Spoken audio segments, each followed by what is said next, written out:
Good evening, everybody. I'm going to call this regular board meeting of the Wimberley ISD Board of Trustees to order. My name is Joe Malone. I'm the presiding officer. At this time, I'd ask that those present stand for the Pledge of Allegiance. I pledge allegiance to the flag of the United States of America and to the republic for which it stands, one nation under God, indivisible, with liberty and justice for all. Please remain standing for a moment of silent prayer and reflection.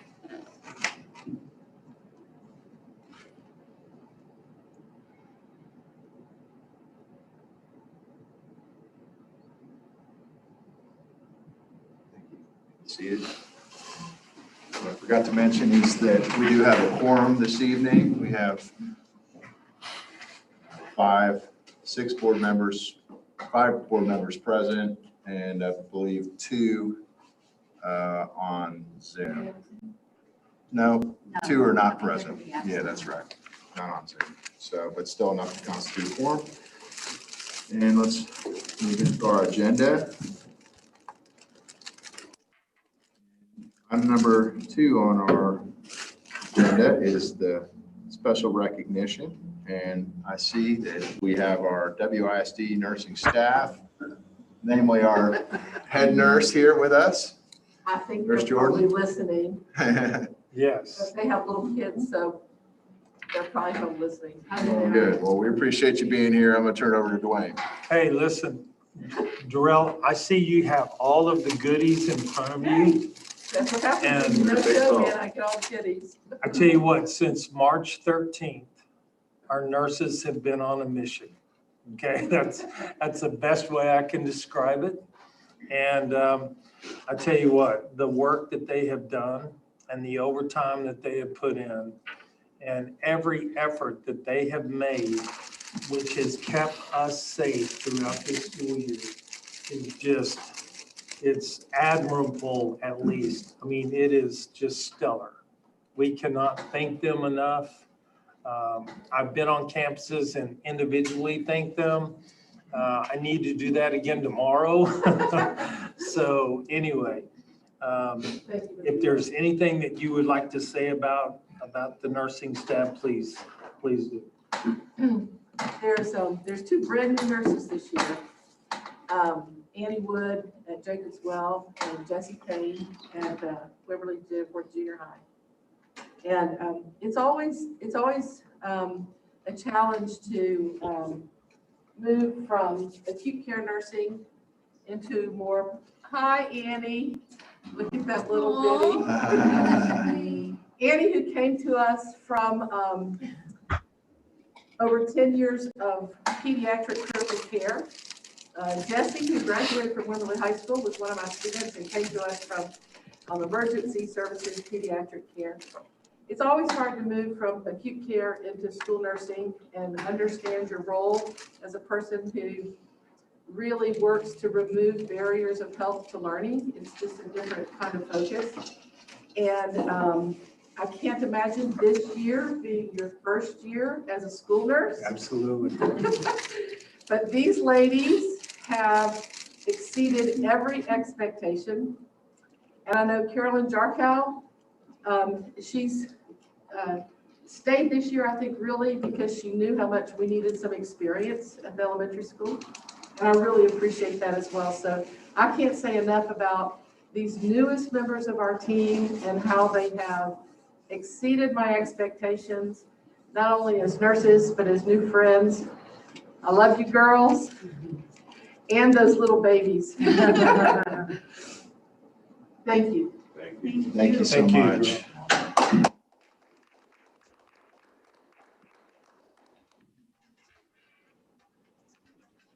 Well, we're really proud of our nursing staff and really just thrilled with the year that we've been able to provide our kids. And it's largely a testament to the hard work of your team and what people don't hear about.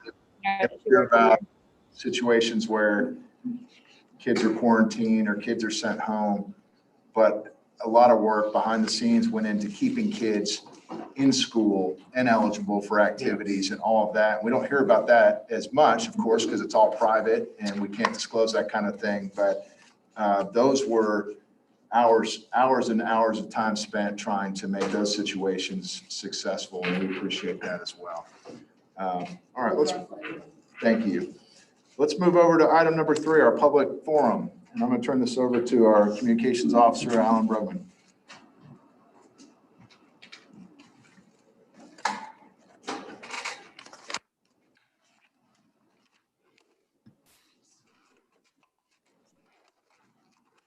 By stand, we have 3 public comments submitted today. The first one was submitted with the name Concerned WISD Parent. They say, we would like to address the proposed SHAC roster. The individual that is currently listed is not qualified to hold the upcoming position for community event planning parent. Parents that are placed on this committee should embody a true spirit of community support, unity, and have the best interest of all of our students at heart. This individual has been vulgar and disruptive at past school board meetings. They have made multiple hateful posts and rants in public and on social media, targeting groups and members of our community. They will use this position as a means to further their own personal agenda and not as it is intended. The parents of your district hope that you will fill this position with a parent from our community that has good intentions at heart. Thank you. Next comment is submitted by Steve Sheridan, RNEET. I am a ICU specialist RN who has followed this pandemic since it began. I've been on the front line at the bedside of many, many patients that have been affected by this disease. I have a very real concern about the vaccines that are being administered to adults and an even deeper concern about our children receiving this vaccine. I would like to know your policy in regards to vaccinations for our children. Next comment was submitted by Teresa Sheridan, LVN. It says, the recovery rate of these young people, 99.97% with medications for a cure. Why put these young people in any danger with a MNRA injection that is not a vaccine and not FDA approved? I hope that your board is considering every danger. Being a school board, I am sure that you will research this thoughtfully and thoroughly. Thank you for your time. That concludes public comments. Thank you, Alan. time, I'd like to move to our consent agenda. Do we have a motion? I move we approve the consent agenda. as presented. Motion Lori, second Rob. Any discussion? Hearing none, all in favor, raise your right hand. That's unanimous, Dottie. Thank you. Let's move to item number 5, a resolution regarding easement for FM 2325 pedestrian safety access improvement project.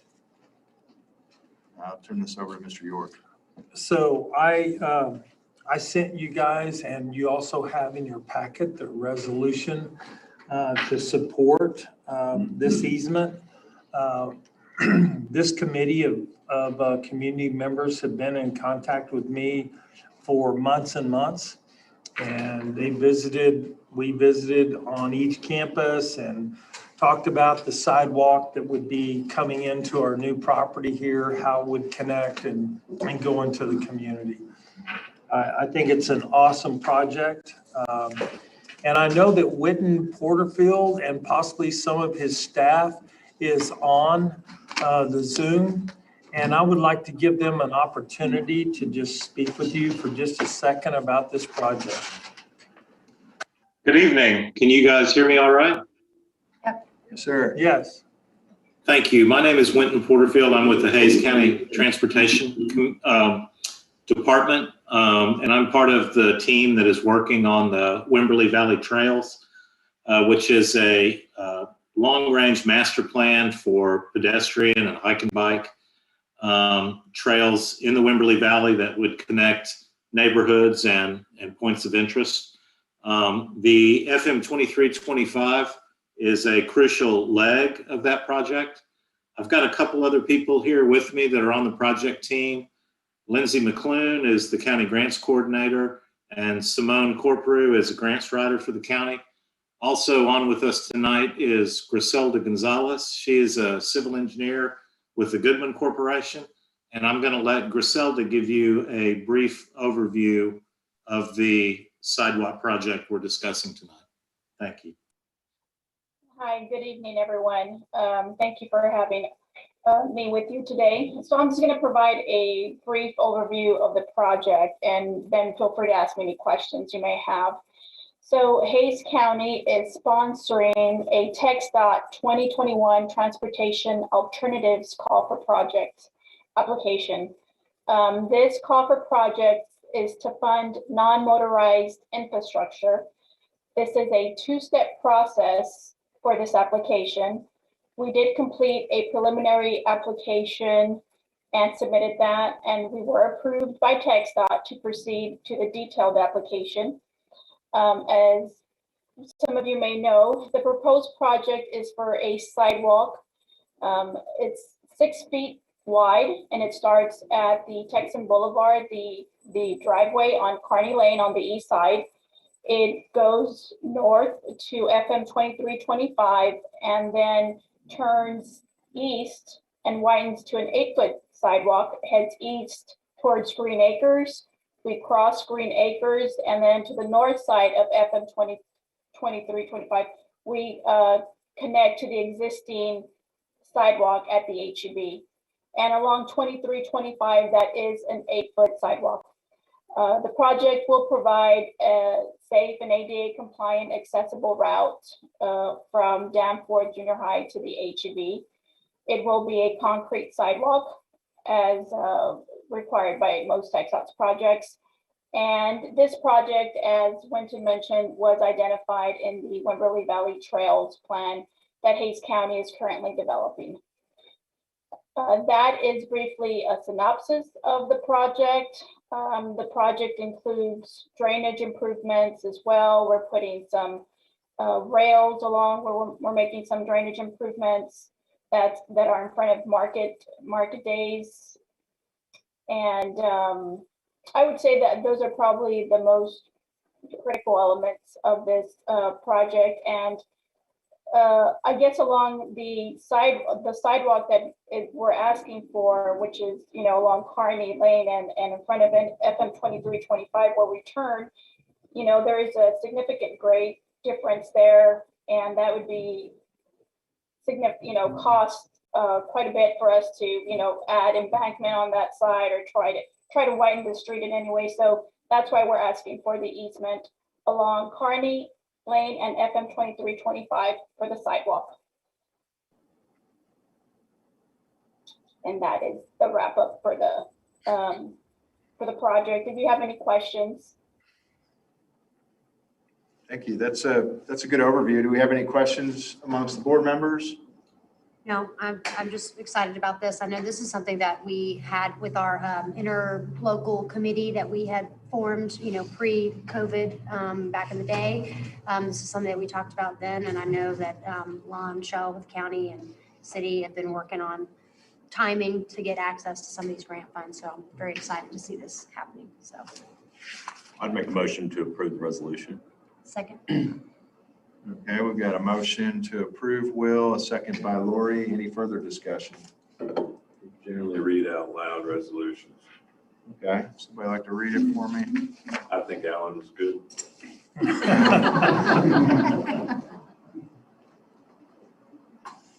Thank you, Alan.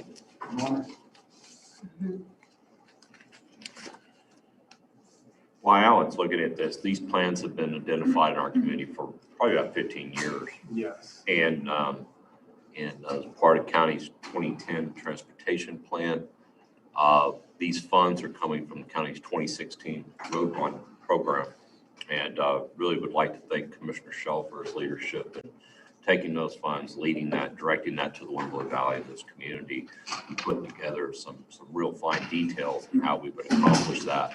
Work that Winton and his team have done. It's closer to reality than it ever has been. And I know those folks put a lot of time and effort into it.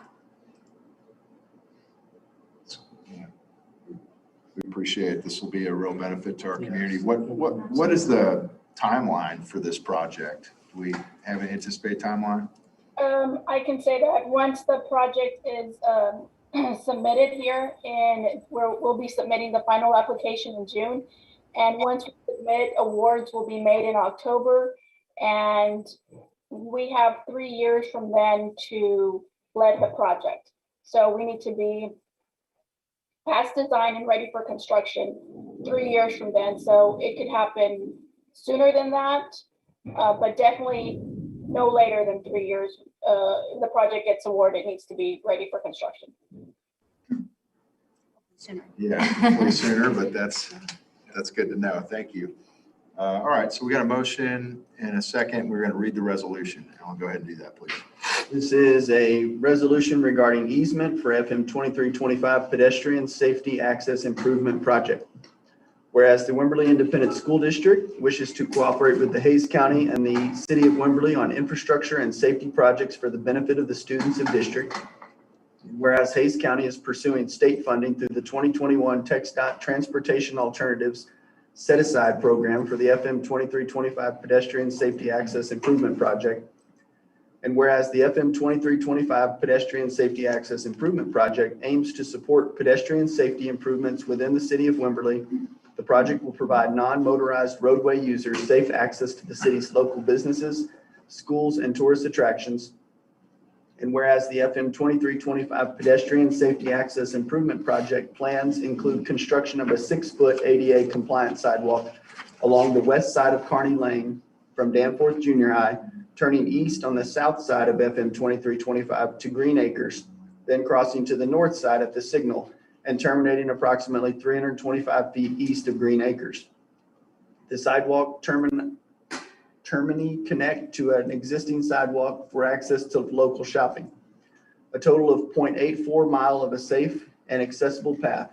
And whereas the Texas Education Code 11.1511B1 states that the board shall seek to establish working relationships with other public entities to make effective use of community resources and to serve the needs of public school students in the community. And whereas the Board of Trustee goals include making a positive community impact and ensure student safety and well-being. And whereas the district has determined it to be an effective use of school resources to contribute the easements for the project where needed on district property, as opposed to the district constructing sidewalks independently.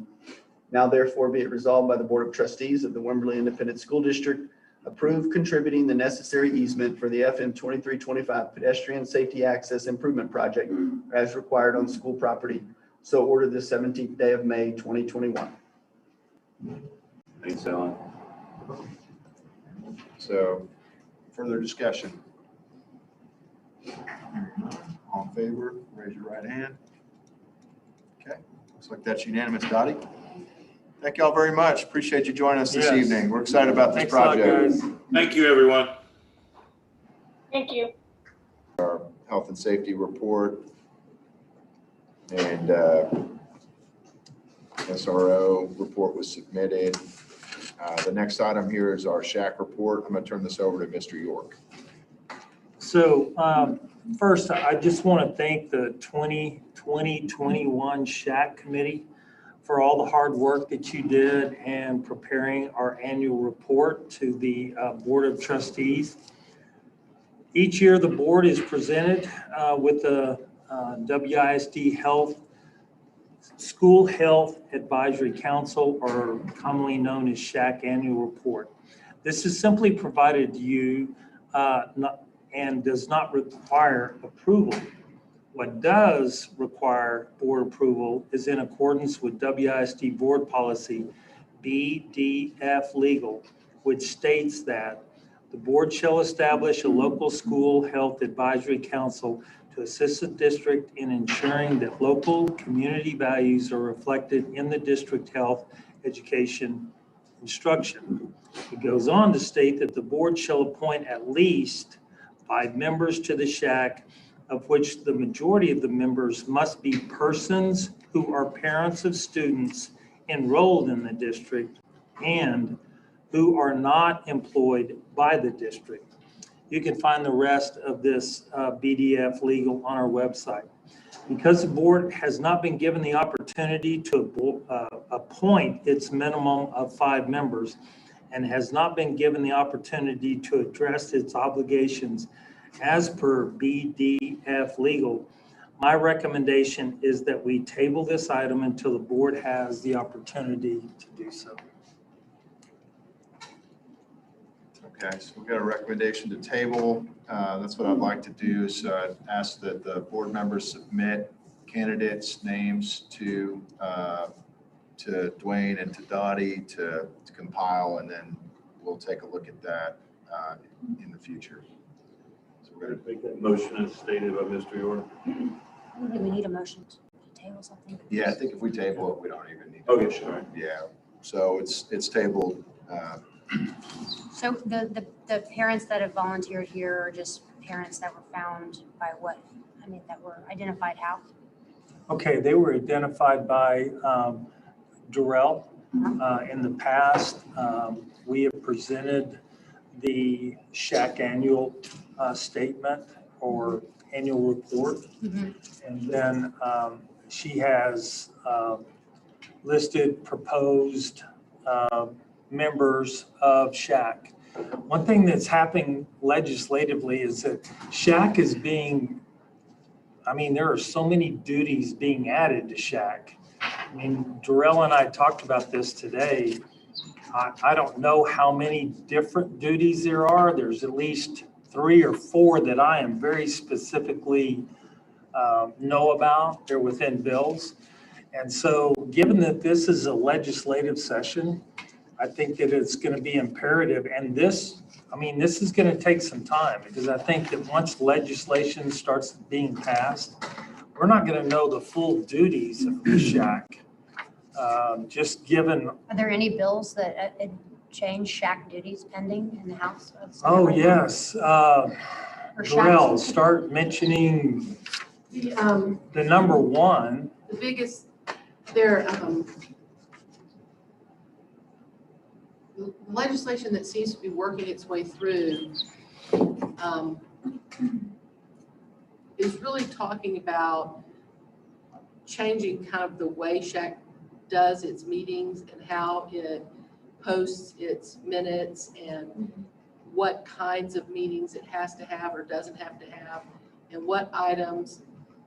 Up until now, it was kind of an informal relationship between the school board and SHAC. The school board, you know, they appointed me chair, and then I would try and get volunteers. Right. I'm gonna just be honest, I spent most of the time trying to beat the bushes, trying to find volunteers. Right, exactly. Right? And so I would get some volunteers and then present them to the board, and the board would,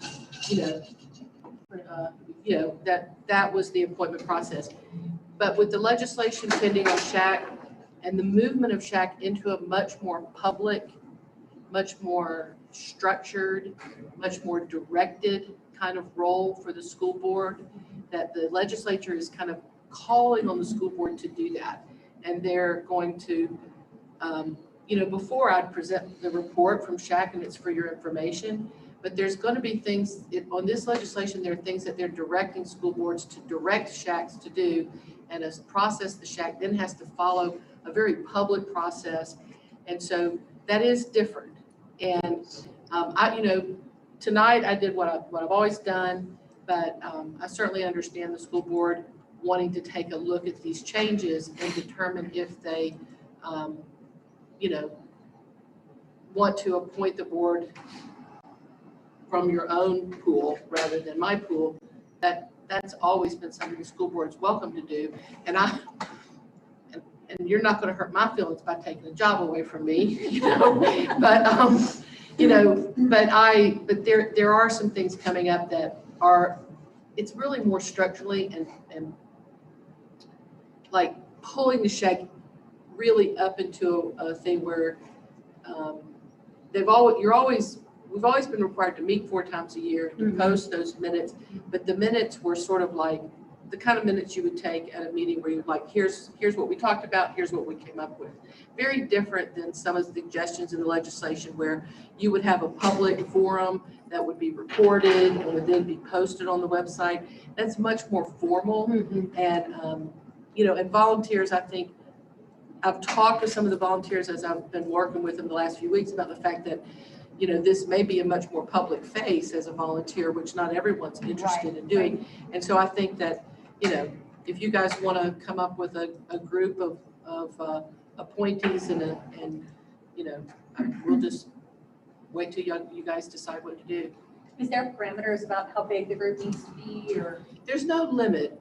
What I've done in the past is I've tried to get a little bit for the staff, I've tried to get, some administrators, usually the principal or assistant principal from one of the campuses, someone from counseling, someone from healthcare, someone from food service, because parents often want to discuss food service. And then also I've tried to reach out in the community to healthcare providers that I might know or any that volunteer and bring them in. And then once you have staff members, I like the health education teachers to be represented.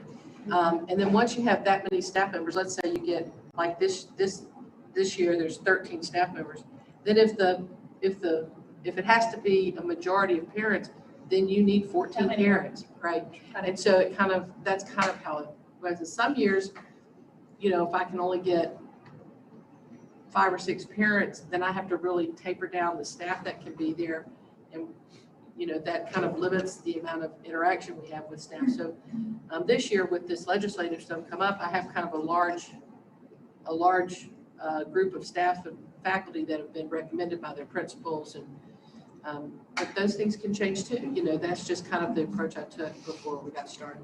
So the parent representatives are recommended by the principals? Well, sometimes they just call me and ask me if they can serve. They've heard about SHAC, or sometimes somebody on the SHAC is going to have to step down, but they'll recommend somebody take their place. Because we haven't had much volunteerism on that particular item, I've really just always kind of took whoever volunteered. And then we've always worked with SHAC as a consensus building group. We don't use Robert's Rules of Orders. It's not a public voting group, really a group that builds consensus. And I do that by really working with coming up with guidelines on how we're going to conduct ourselves at the beginning of the school year. We work together on that. And, it really has built consensus over the years and helped with some things that have come up along the way. There just seems to be a lot of interest in SHAC this year, probably because of the legislation. Joe, what are you asking from the board? You just mentioned to submit some names. Are you saying submit one name per board member or a Well, few names? Or? So Can I back up a little bit? Yeah. So, Lexi probably asked the same question. When did the board give their authority of this committee to you, Dwayne, to administrate through your administration at the discretion to come back to the board? Well, so ever since I've been superintendent, this committee has always been in place. So it's been acting like this for several years. Yeah. And the board has discretion over how many of the 27 members? Yes, they have, I mean, Over all of them? At least 5 at members. least 5 members to a point, but then it is a committee of the boards, not the superintendents. Advisory council. of Yeah, the this is a boards. board advisory. The legislation Right. says that we have to come, if you're asking about kind of how it was, the legislation says that the SHAC committee makes a report to the board once a year, and then the board appoints the council, usually at that time. And so what I have habitually done is make a report once a year, and at that time, put in the names for the next year's committee. And then the board, because the board has to appoint the council, then that's the action that they take, is to look at the, All 27 members? Yeah. Or at least we've chosen to have 27. yes, we could have, And- 6. So we have discretion over all 27 members of the board. Yeah, and just remember, it's, and this is where you need to understand that this advisory council, and I'm going to read directly from the board policy, the majority of members must be persons who are parents of students enrolled in the district and who are not employed by the district. That was one of the changes made. I don't know if it was 2 legislative sessions ago, but that was made for the simple reason that some community members were upset that parents were employed with the district, and then therefore it was only a district function and did not involve the community. When this council first came about in legislation, it was a long time ago. Like, I've been here 20-something years, and it was a year or 2 after I got here. And so at that point, you just had to have a majority of parents. And so we, for the most part, it was hard to get parents to volunteer. So we assigned staff who were also parents, staff and faculty, and they served. And we were busy taking care of business for a couple of years.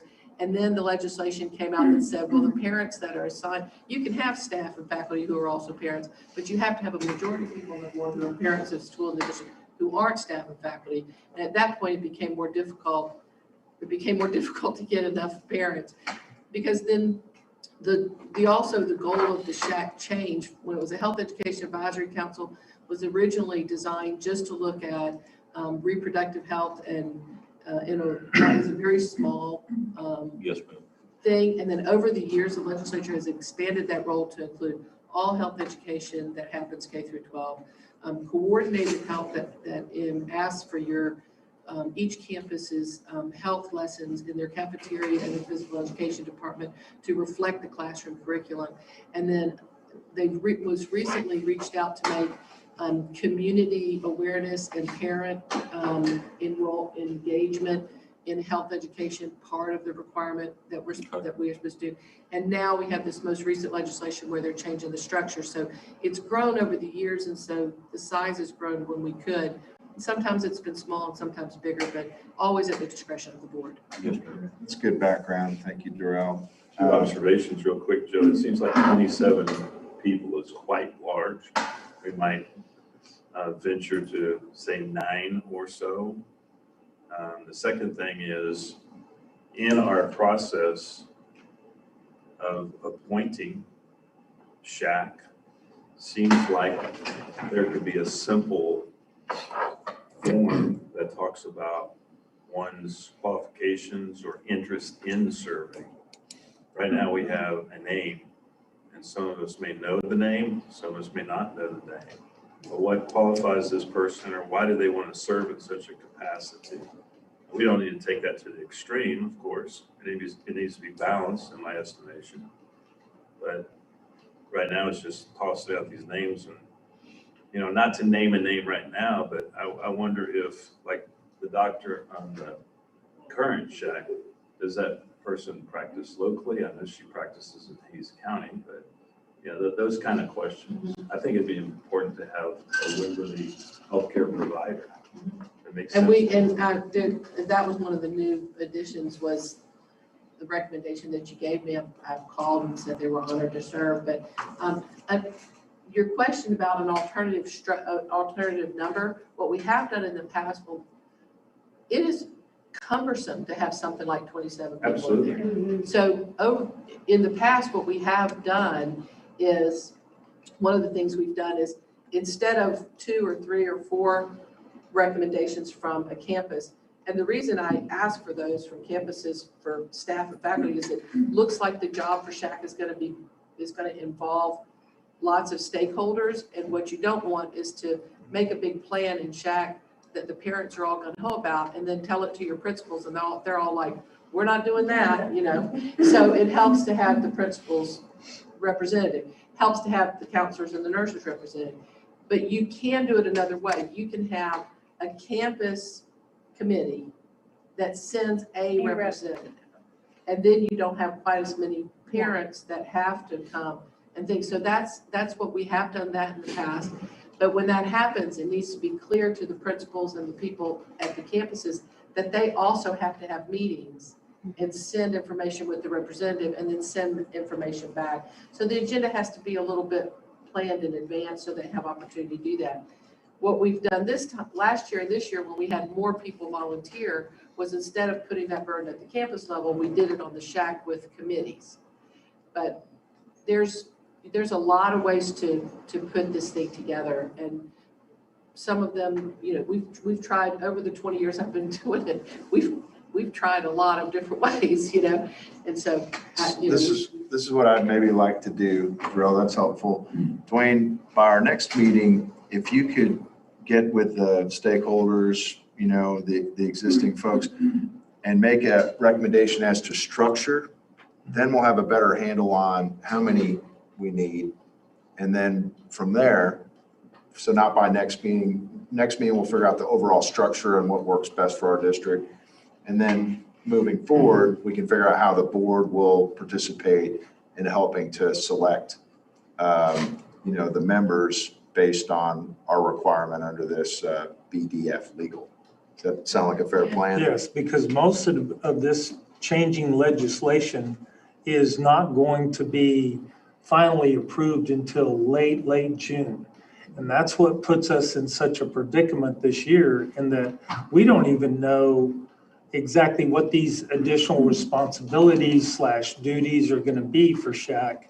And I think it's going to be very important that whoever is on this committee, we have the best people that we can have within our community that can help us, you know, navigate this. And if we can't figure out that structure by June because of something, the changing of the laws and things, then bring it to us in July. But I'd like to get that structure figured out first before we start putting people on the committee. all righty. If we have 27 people and we have to have a quorum for a meeting, that's, you know, kind of a lot. Well, there's up until now, there haven't been any of those requirements. Yeah. So if the legislature says you have to have a quorum, Right. then 27 is too many. If the legislature says, you know, you have to have all public meetings, they all have to be recorded. Some of the volunteers who volunteered before may not be that interested, or there Right. may be others who are. So there are, you know, there's a lot still hanging out there to decide about. People do need to know what they're signing up for. so. And the Does that current leave us shack with a gap? is still active, you know, they're still working, and there, in fact, there's some things that the committees have to finish up, and so I think they'll welcome the opportunity to have a few months to finish up. And the work on health education, we can get started at the, you know, these are things that we need to look at that don't necessarily have to be part of SHAC, that can be brought to SHAC once the committee's in place. All right, that's a good update there. I think we can make that our plan, and we'll keep moving here. Next one on our agenda is our CFO report. See, Mr. Santiago is with us. I'll turn this over to you. Okay, so this is a financial report for the month of April, and we are about 67% of the budget year. So this end of this month, our financials are reflecting a 28 million in cash and investments fund balance. General fund makes 67%, equivalent to 18.7 million, and debt service 7 million, which is equivalent to 25 million. We have, at the end of this month, collected 21.5 million in general funds revenue and spent 7.2 million. In the nutrition program, we have collected 506,000, which is about 61%, and spent 540,000, 56%. Meal serve during this month increased by 379 compared to the previous month reported.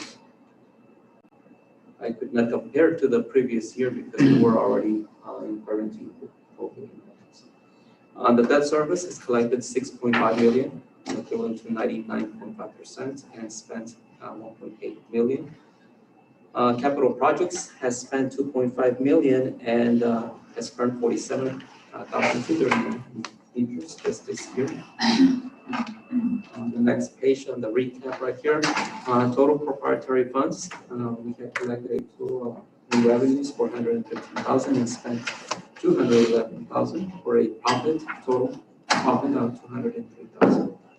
Our tax collections for the month of April were current tax collections 358,000, equivalent to 1.9% of the levy, and we've collected 96 of the total. That's main highlights for the financial this month's reports. If you all have any questions. Thank you. Percentage that we were shooting for.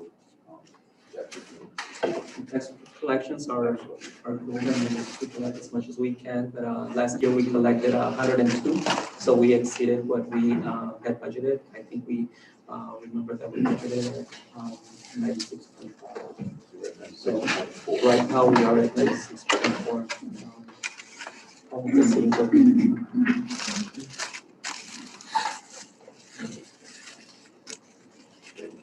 So it says, oh, one key smart tag. Did you cover the public notice for ESER 2? No. Okay. You can say something, please? Well, we submitted the application for our ESER 3 funds this past week, really the day that they came out. And that day, actually, TEA said we needed to make public what our intentions were with the funds. And so we decided we would let you know at a board meeting what those funds, how they were divided out and looked like. We had to do a 20% set aside, which was about $222,000 that we will have in reserve to work on our learning gaps. That will include summer school this year and for the upcoming next year, 2022. So those funds are designated specifically for that. We also have funds in there that will help cover the costs of the air quality control units that we got. And there's a couple of other things in there that Moise is listed in terms of breaking that out, but yeah. Anyway, we have applied and we're just waiting to hear. Okay, so this time we were required to present this to the public so that the public is informed of what our intentions were, like he was saying.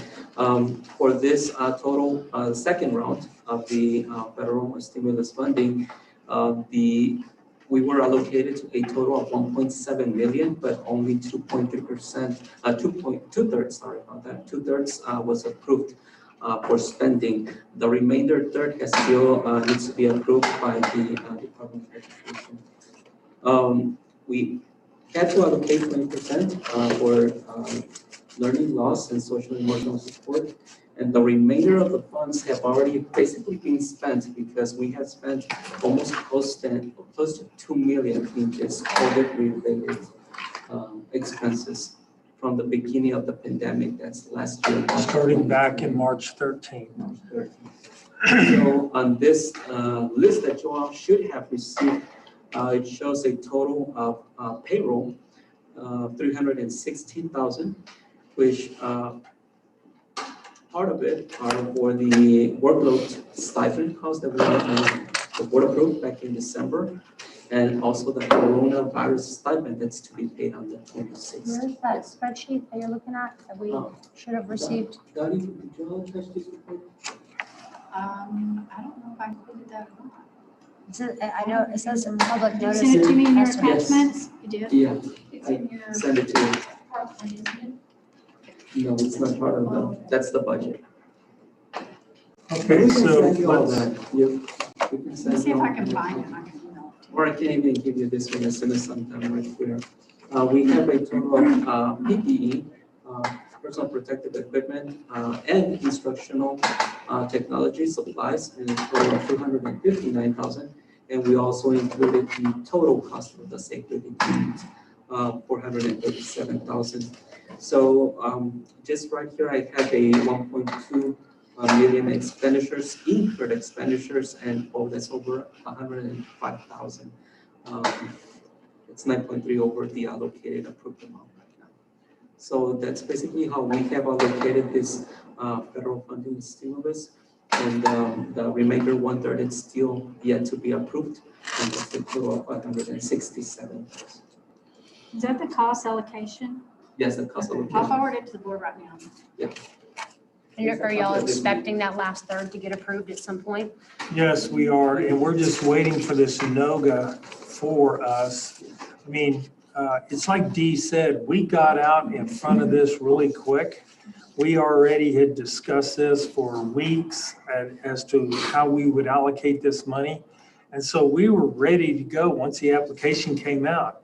And then, what was it, 24 hours, 48 hours later, TEA comes up with, a hoop to jump through, and we're like, seriously. So we called TASB. TASB, and TASB said Absolutely. they were chasing TEA too, and that TEA had already kind of changed the rules on that specific piece, so I think we're gonna be in good shape. I think we are. We're just anxiously awaiting that NOGA.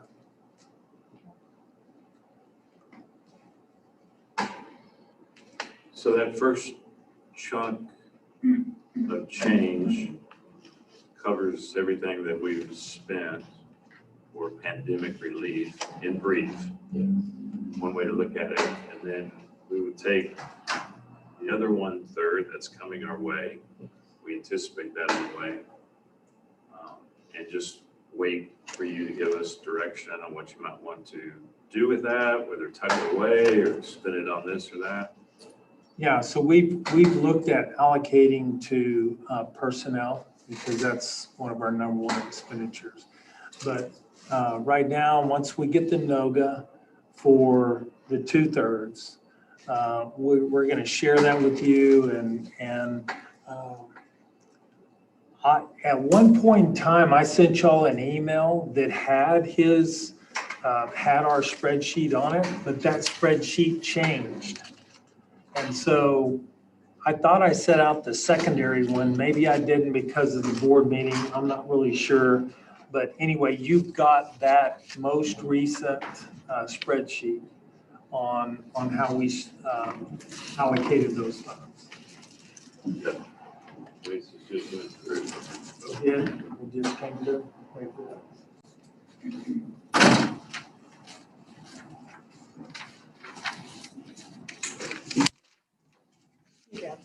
I got one. One's getting his stuff.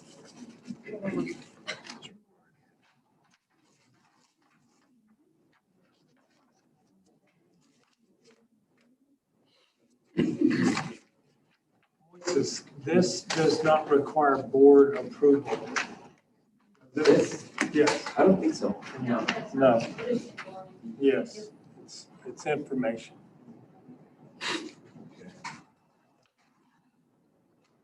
Anything else we need to add on this?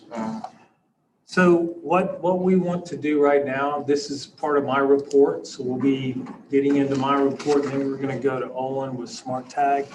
But these are budgetary assumptions that we have going into the 21-22 school year.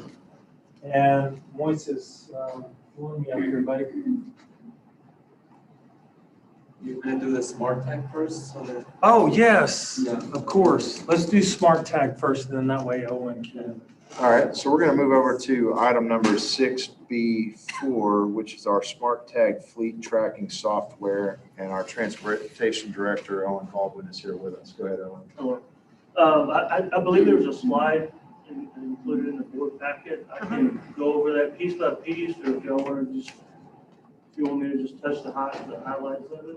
Maybe just a little overview, and then we'll see if you have any questions. Okay, so Smart Tag, it's a combination of student tracking, fleet tracking, GPS, and it takes all that data and compiles it for us to easily access and easily use. The basics of it, so each student would have their ID badge, you know, K through 12, and there's a reader on the bus. They would scan on and off the bus. Buses are included with a driver tablet. So once that student scans, it comes up with a photo of the student, and it basically loads the student on the bus. It says, you know, the student's on the bus. It ensures it's on the correct bus that the student was assigned to. If that student happened to try to badge off on the incorrect location, it would give a big red alert saying, you know, this is not the student's stop. Tablet also has driver directions. Anybody can get on that route and drive it without, you know, prior driven that route before. Excellent for subs. This year we did have a lot of subs, a lot of new drivers on the route, so it was very confusing with trying to make sure they're going in the right place. You know, this is a solution where it's basically like a GPS in your car. If you plug in, you know, 50 different locations, it's going to take you to those 50 different locations. GPS is also included on this, so every bus we have, there's going to be GPS. We're going to be able to know where that bus is at any time. We'll be able to set up geofences to know, you know, when the bus leaves back to the transportation facility. We'll be able to look up history. Do we not have GPS on our buses today? Okay. So any kind of alerts, you know, if we get phone calls of speeding or reckless driving, we can look up, you know, as long as we know that bus number, we can go and look at that data and see what's going on there. Included with this is, you know, a couple of different portals. This also has a parent notification system. Parents don't, for the main parent notification system, they do not have to do anything. It's going to be a text message, so late start, early release, bad weather. There's going to be a message, and this is only going to be for bus riders that are signed up to ride the bus. I think we can include, you know, abroad for every student if we choose to. But it's going to be a text message that's going to go to their cell phone, whatever number that the parent listed as an emergency contact with us. They do a mobile landline check to make sure that it is a cell phone. If it comes back as a landline number, then an email will go to the parent for any kind of bus notification as far as routes. It's also an app that's included with this. Parents do have to choose to download the app, but they'll receive what's called Smart Alert. It's a bus approaching alert. And parents can choose, if you've got the app, to receive a notification when their student badges on or off the bus, when the bus is 5 to 10 minutes from their bus stop, morning and afternoon. There's a couple of different portals included for campuses. Campuses will be able to see, we do get a lot of phone calls, you know, did so-and-so get on the bus, did so-and-so on the bus? We probably get 20 or 30 more of those a day. campuses will have the ability to look up through their portal if one of their students gets on the bus. They can see where that bus is, what time they got on the bus, and also if they exit the bus, and what time they did that. Along with the tablet, of course, everything's going electronic these days. Drivers will have the ability to do their vehicle inspections through the tablet. We'll also be able to submit student referrals via tablet, along with the students having the badges. There's a little more advantage to that as far as on the campuses, as far as lunch. Going through the lunch line, they'll be able to scan their badges to basically, I think they're entering their number right now. They'll be able to walk up and badge for their lunch. I know the high school has talked about some other use for badges as far as door access and so forth. I guess technology we talked about, Chromebook checkout. So there's going to be multiple uses for the badges also, besides just So when you say badges, we're talking about the kids physically carrying an RFID yes. badges, I'm sorry. Yes. So we've tried this before, like with the whole ID thing. I heard you said they could also enter in their student ID number on some keypad or something. Did I hear you say that? On the tablets, yes. If a student didn't have that badge that day, the driver would have the ability to enter their manual. Okay, so there is something else they can do if Yes, they forget yes. their, Still get on the bus, Yeah, basically. yeah, definitely. Okay. okay. So, because I mean, we had junior high and high schools with IDs, so now you guys are talking about just doing them for everybody. Yeah, K through 12, same type of badge. Mhm. So, Owen, you have a lot of school districts here locally that use this right now. I'm sure you've dialogued with them. Yes, there's been several, just for instance, New Canaan, Georgetown, Lake Travis, Grand Prairie, A-Leaf, Big Spring, Nickelodeon, Round Rock, Killeen, Hayes. I personally spoke with them about it. Everything has been good feedback. I'm thinking personally right now, where was this when I was a kid? I still have a recurring nightmare of getting on the wrong bus. Yeah. What's the cost? The cost for us to start up, I think, $46.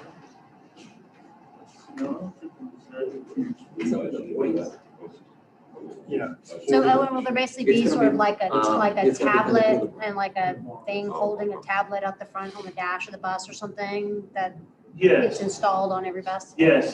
So the sensor, if you got, Jordan, can you put that, just to kind of show them what it looks like, we can run through it. What are the estimated annual costs after the initial capital bond? The annual cost, I believe was, I can tell you that real quick. After the original purchase.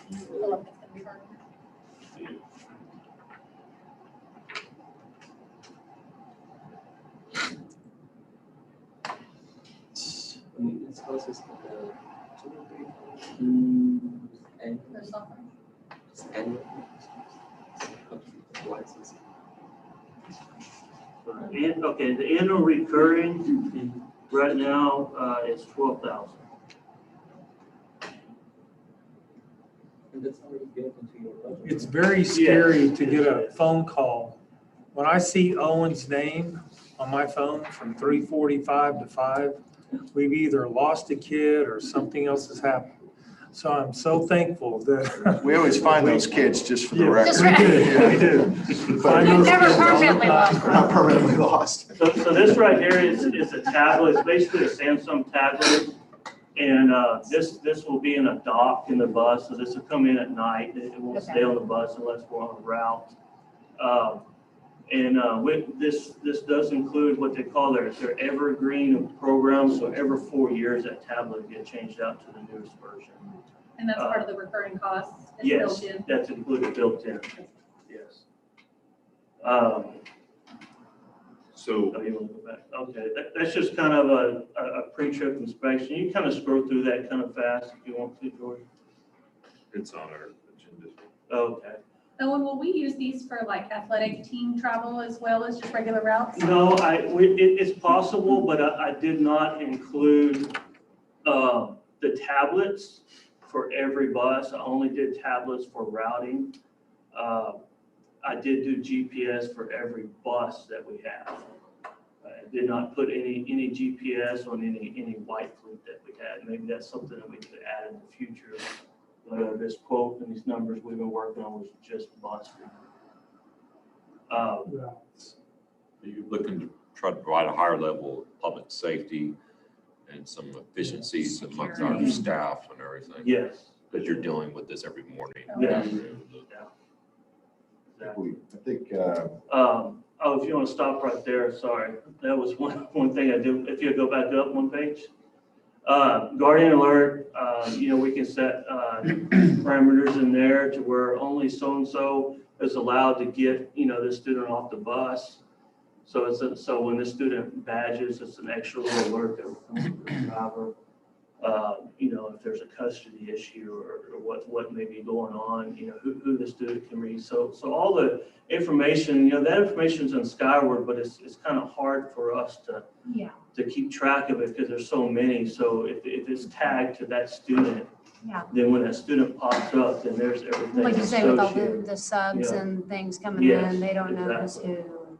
Exactly. Also with any kind of emergency alerts. This is the admin portal. It's just a snapshot of what I would see or anybody in transportation would see, just kind of where your fleet is, what's going on.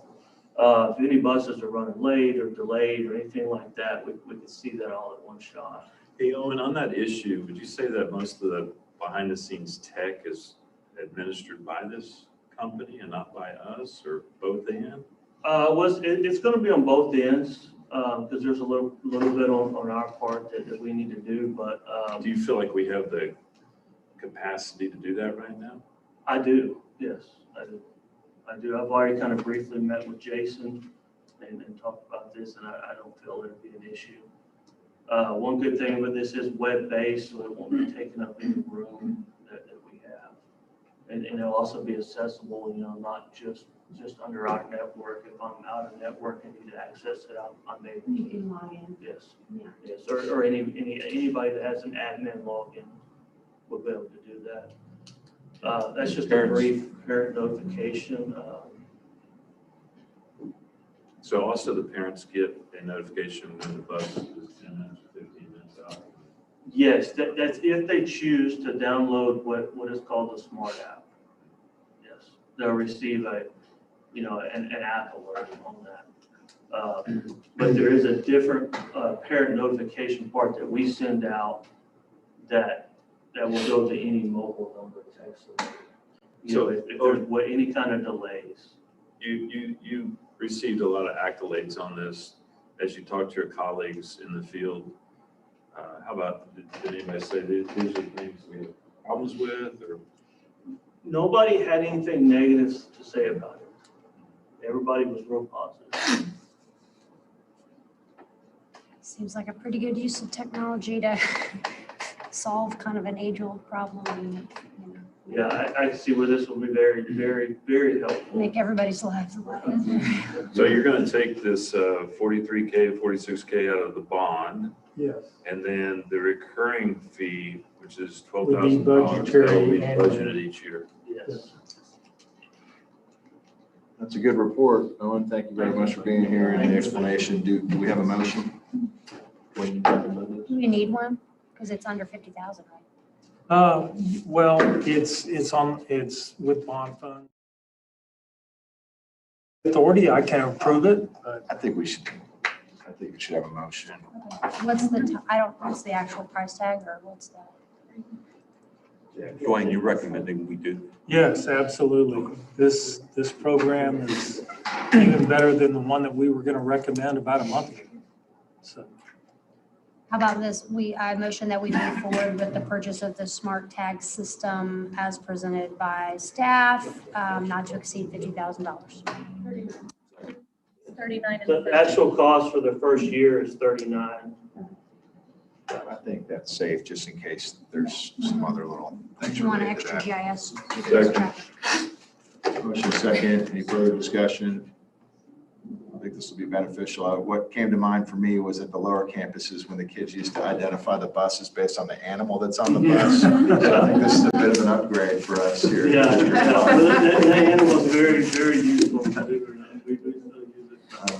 So we got a motion and a second. Further discussion? Hearing none, all in favor? Raise your hand. All right, we're unanimous. Thank you all. Thank you all. Thank you.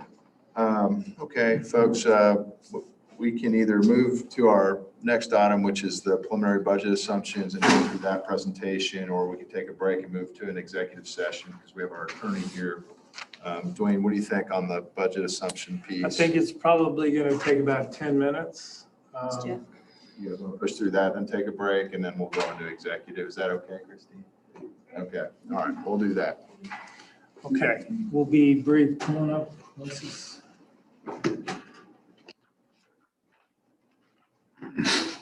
So just remember, as we go through this, there are still quite a few unknowns, but we felt like we needed to give you a snapshot because we want to schedule that first budget, workshop for you guys. And so moving into this, these are the legislative updates. 18 days left in this session. We're talking now about the substitute bill 1525. That's a substitute bill to House Bill 3, okay? And so some things that will factor into this, which has not been finalized, is small, mid-sized allotment to the basic allotment for additional CTE funding. This was an unintended consequence of House Bill 3. I'm very happy that they're looking into this. The third bullet refers to our fast growth. And so correct me if I'm wrong, Moises, this is based on our 5-year rather than 3-year. 6 years. 6 years rather than 3. And so as House Bill 3 established, and so therefore we are going to get that allotment, which was huge. 5 something last year, and how much this year? It's going to duplicate, almost duplicate. We get about $500,000. About $500,000. And then go through bullet 4 real quick. Yeah, on bullet number 4, what's that's going to do is going to require the commissioner to adjust, basically reduce any district's funding and an MOE, local, a state, and MOE funding just to meet the state's MOE. And it will require for school districts to set aside 40% of the allotment of ESSER funds. So they are giving school districts a period of 3 years to set those funds aside beginning next year, 21-22. And they can begin, or school districts can begin using those funds in the year 24-25. So the commissioner has already started conversation with superintendents. That would be a wise thing to do. However, it's very stressful in that these funds were just recently, released from the state to TEA for us to start the process of the application. The discussion right now, it's the wording on adjusting because this is going to authorize the commissioner to either increase it or reduce it, but the school districts are appealing right now and they're saying, well, we thought that federal funding was supposed to increase our funding, so that wording of adjustments need to be changed to increasing. So that's the discussion going on right now. And then Senate Bill 204 authorizes the Board of Trustees to establish and operate an economical public transportation system outside the district. Several of our transfer students, their parents have shared with me that transportation is now becoming an issue for them. And as gas prices rise, as they already have, I think that this is going to be an issue. Right now, this bill is already on calendar. And so it was acted on as recently as the 14th of May. And so whenever I called Senator Campbell and whenever I reached out to other senators, they have told me that this bill has a good chance of passing. And so this might be a consideration for us. We'll move into that during the budget process. And then key funding concepts, beginning with House Bill 3, the amount of recapture is not direct function of M&O collections anymore. So I'm going to let Moises just kind of explain that a little more in detail, because this has always been what recapture is all about. So prior to House Bill 3, the funding was based, or recapture was based on how much taxes or tax revenue we would collect. Now, with the adoption of House Bill 3, recapture is based on how much the local fund assignment exceeds the Tier 1 funding for the school district. Tier 1 funding is basically composed of your ADAs and your FTEs and other small allotments in there. The local fund assignment is calculated based on the state's value, not the local value. It's the state T2 value times the maximum compressed rate, which is the one that's determined by TEA.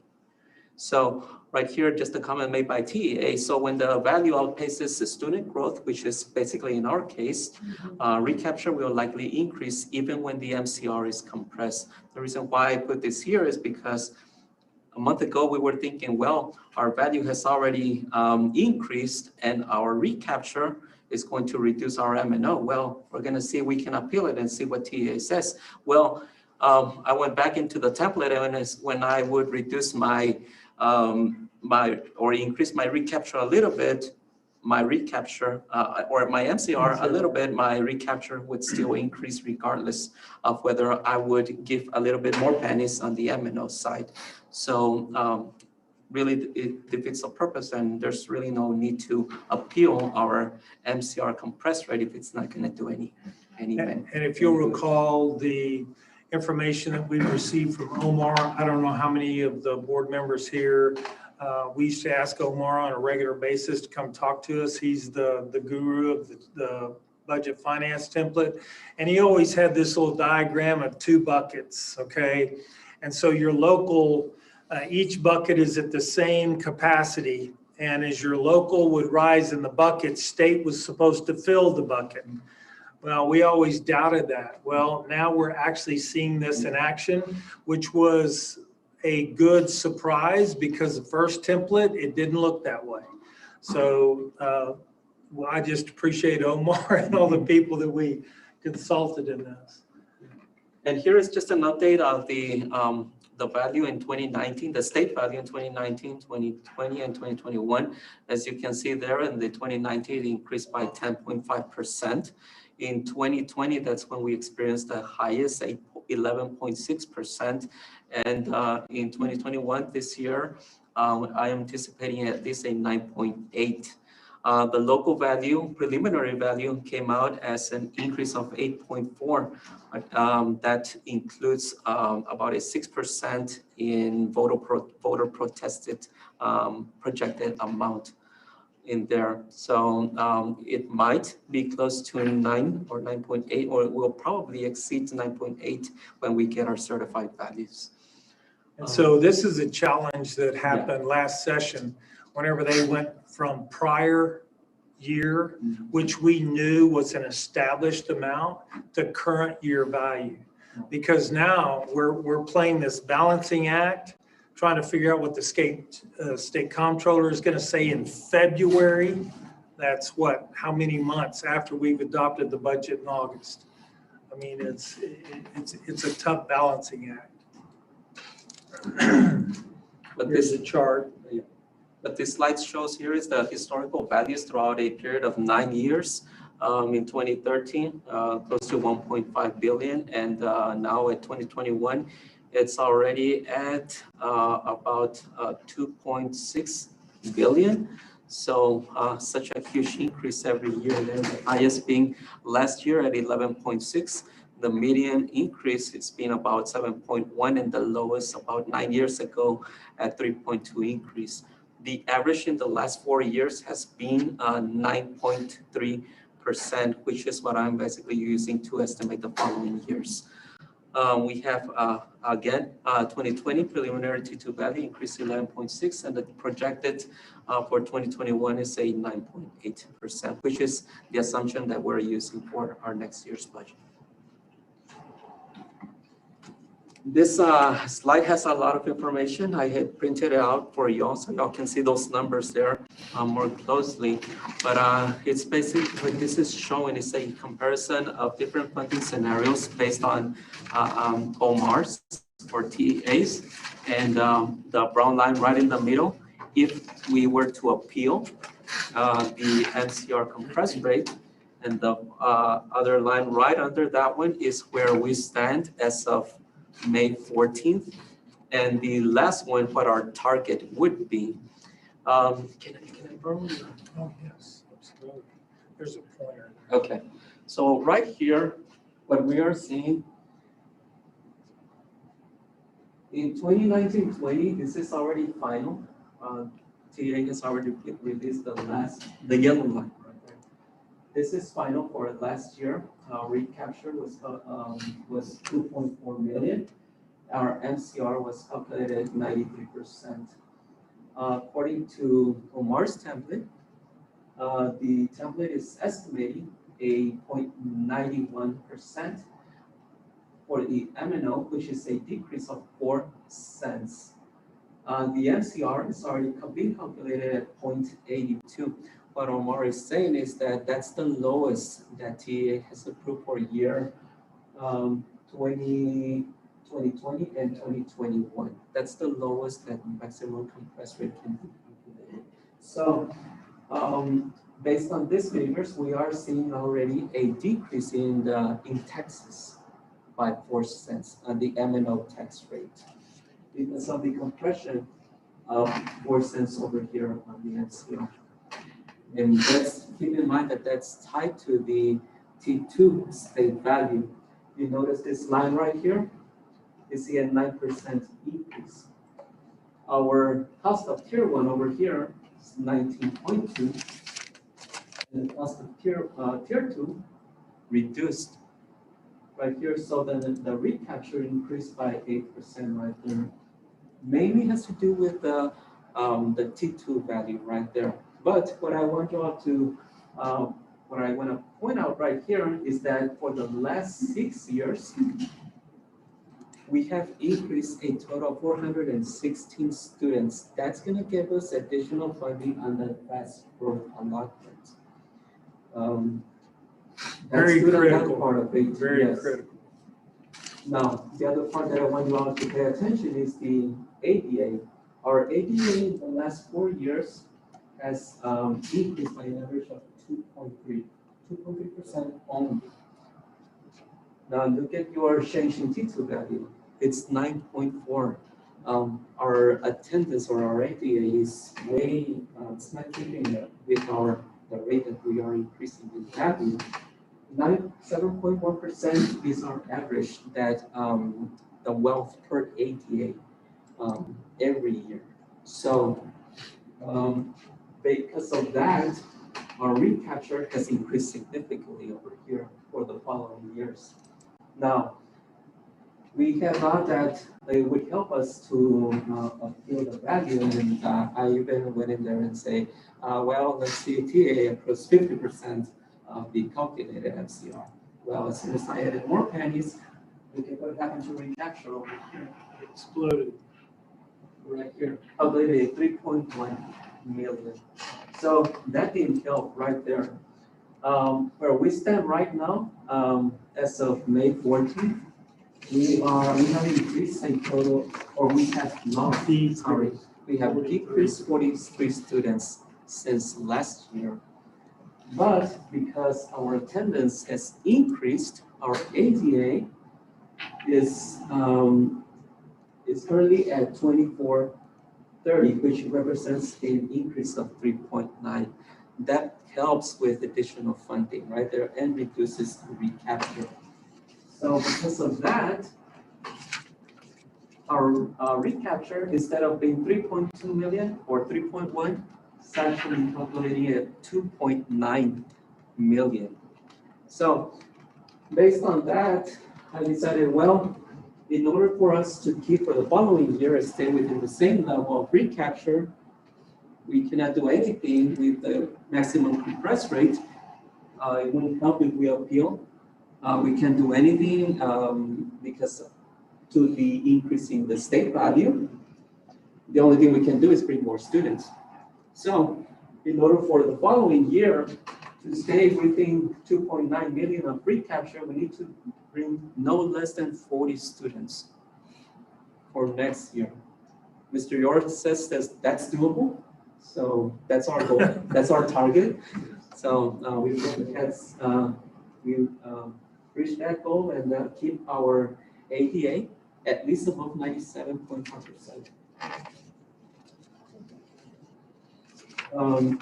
Again, I want to reiterate that the annual, we are seeing a decrease of 4 cents, just in case you all are asked.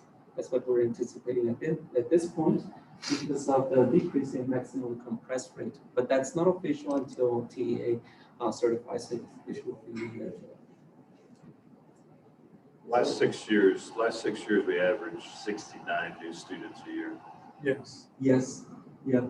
And since the pass of House Bill 3, we have lost 17 cents on the M&O. Yes. We were at $1.09, $1.09. now minus 17 cents. And if you remember back in the acetar days, when we were hoping that acetar would remain a part of the funding process, and then all of a sudden the state decided that acetar would no longer be paid to districts, we were so fortunate because we were finally phasing out of acetar. And all acetar is that as they compress the rate, the state's guaranteeing us that whatever revenue that 17 cents produces for us will be settled up in state revenue. And so, yeah, we've been challenged with this, but Omar kind of pointed out where we need to look in the template where it will be replaced. So this is what Mr. York is referring to. And this is a comparison of multiple years since 2020 all the way to 2024. Yes, we're already projecting and see where we're going to be the following years. And I continue projecting based on these figures, increasing the ADA by no less than 40. And based on that, our maximum, the wrong button. Our max compress rate, if you see right here, 2021, right now it's at 87 cents. The anticipated MCR for 21-22 is 0.82. For the following year, based on a growth of 9% in the T2 value, that calculates a decrease in the maximum compress rate by 1 cent every year, all the way to 24-25. Now, right here, this is what Mr. York was referring to, this portion right here. If you look at the increase in recapture, 2.9 million in 2024, the state total state and local revenue, 24.8, and then the following year, an increase in the, or a decrease in the, slight decrease in the recapture, but an increase in the state value. Look at this year in 2021, our recapture increased to 4.7 million. But right here is the made up amount by in M&O state funding and local revenue of 2 million. So you can see the watch right there, and the net over here on the last line remains around the same figure. So when the recapture increases, the state and local makes up for the remainder. And that's the part that we were missing. Well, we weren't missing it, we just never benefited from it. Yeah. So we're finally benefiting from it. Mm-hmm. So tax compression does not result in a loss of overall revenue to the district. It only shifts funding between local and state. That's how HB3 is helping us. That's kind of the conclusion. Yeah, Yes. that sounds good. Mm-hmm. Any questions on this? Yeah, on that slide. It's great. This is very helpful. Right here, we have a comparison, also a projection of revenues and expenditures for the following years. 2021 right here, we are pressing the wrong. This deficit right here of 376, that's still not final.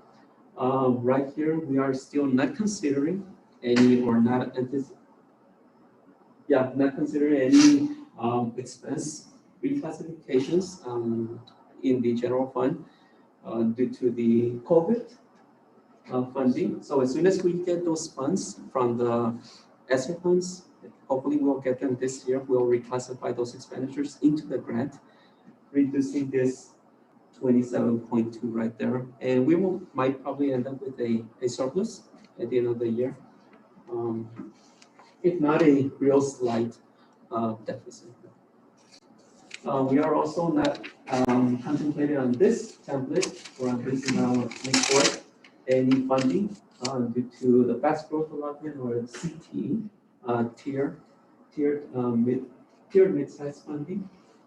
And also I anticipated a 3% increase every year, and at least a 1.5 cost of inflation factor in there. So for the following years, so that's just to have an idea more or less of all. I think the data is pretty accurate through 21, 22. Remember the 3 bullets down below, we're not taking into account.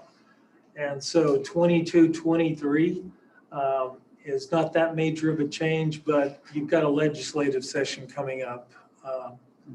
So, you know, we just live from biennium to biennium. Yeah. So next slide, just real quick, and we'll finish this up. So these are the different scenarios that Moises and I are looking at, step increases. We started out with scenario 2 at 2%, then we have a 2.5 and a 3%. Just remember that the 3 bullets on the last slide are not factored in to this template.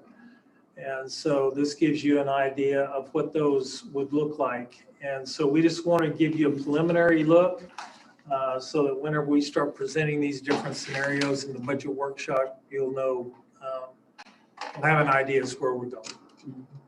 That last figure right there that's blocked by this, it's actually 578,000. Yeah. For 20, 570. So I already factored those into these expenditures. And that's not. Appreciate the work on that. Any questions? Nope, No thank you. Very good. All right, let's take a break and then we'll meet and then go into executive. Maybe I'll go ahead and just read this off of our agenda if I may. Well, actually, we've got the board president's report. Dottie, there is one required training, right? This is item number 6B. Yes, and that's a deadline. That's the one y'all did last year, but we have to do it annually. So it's, Lori, how long it takes? She's a first It's like achiever. 20, 30 Yeah. minutes. And It's so like a it's video. not really recorded. All y'all have to do is send me an email and say y'all taken it. It's good. That's the And I'll completion date is record it. June 14th on Yeah, that. and that's So- mandatory for all employees, all board members. And there's some information in the packet about that. Okay.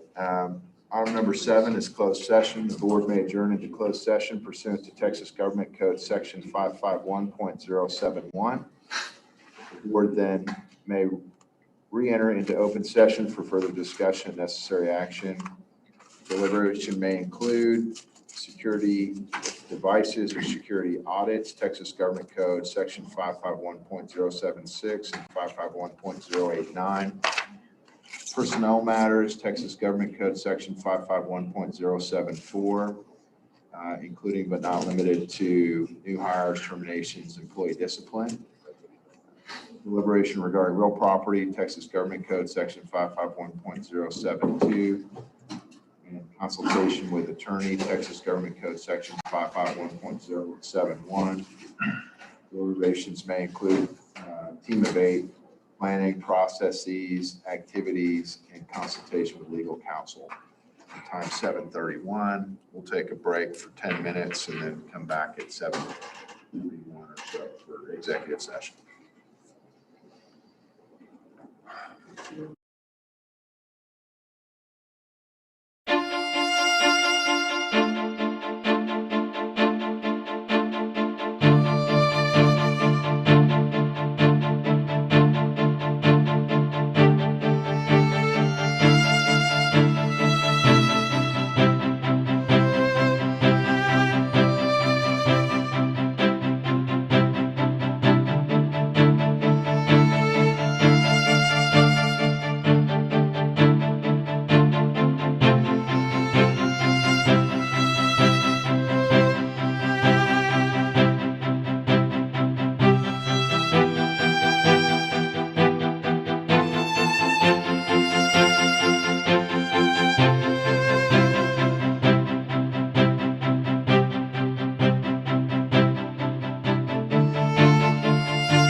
Okay,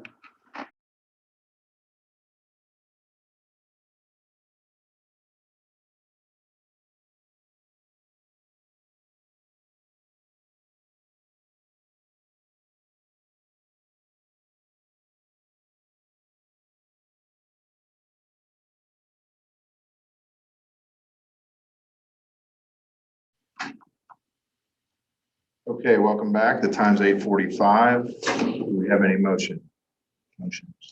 I motion that we offer teaching positions as presented. Second. Discussion? Seconded by Rob. Will. Hearing no discussion, all in favor, raise your right hand. It's unanimous. Motion. Adjourn.